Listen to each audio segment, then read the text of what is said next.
सदन का विषय आपातकाल के 50 वर्षों की बात नहीं करता, बल्कि यह प्रश्न भी करता है कि आज उस काले अध्याय को याद करने की क्या आवश्यकता है। जी हाँ महोदय, वही आपातकाल जहां लगभग 3 वर्ष की अवधि में बने संविधान का 3 सेकंड में हस्ताक्षर कर गला घोट दिया गया।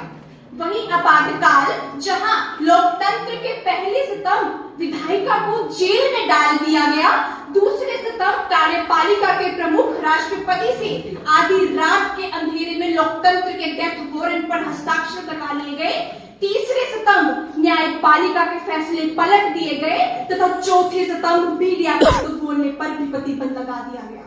और इन सब का कारण बताया गया कि यह भारत की सुरक्षा के लिए है। लेकिन महोदय, ये भारत की सुरक्षा का नहीं बल्कि उनकी असुरक्षा का कारण था। आज प्रश्न उठना स्वाभाविक है कि आज आपातकाल से सीख लेने की क्या आवश्यकता है।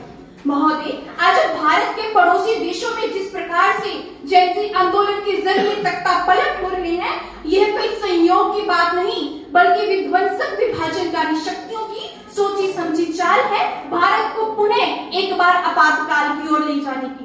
आज आवश्यकता है उन्हें आपातकाल के माध्यम से याद दिलाने की कि असली तानाशाही क्या होती है, क्योंकि अपनी संसद को आग के हवाले कर उसके सामने डांसिंग टिकटॉक बनाने वाला वो नेपाली जंगी लड़का उनके लिए आदर्श है, लेकिन अपनी संसद के सदन पटल पर अपने संविधान की सार्थकता सिद्ध करने वाला वो युवा उनके लिए एक चमचा है।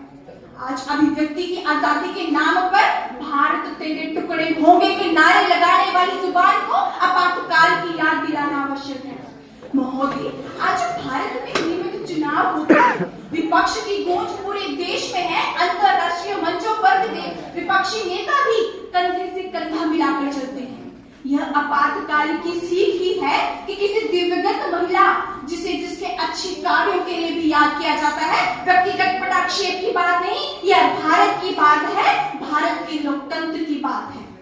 क्योंकि उसी आपातकाल के कालखंड में काल कोठरी के पीछे काल के कपाट पर गीत लिखते हुए श्रद्धेय अटल जी ने कहा था, सत्ताएं आएंगी जाएंगी, पार्टियां बनेगी बिगड़ेंगी, लेकिन यह देश रहना चाहिए, इस देश का लोकतंत्र रहना चाहिए। धन्यवाद। जय हिंद, जय भारत।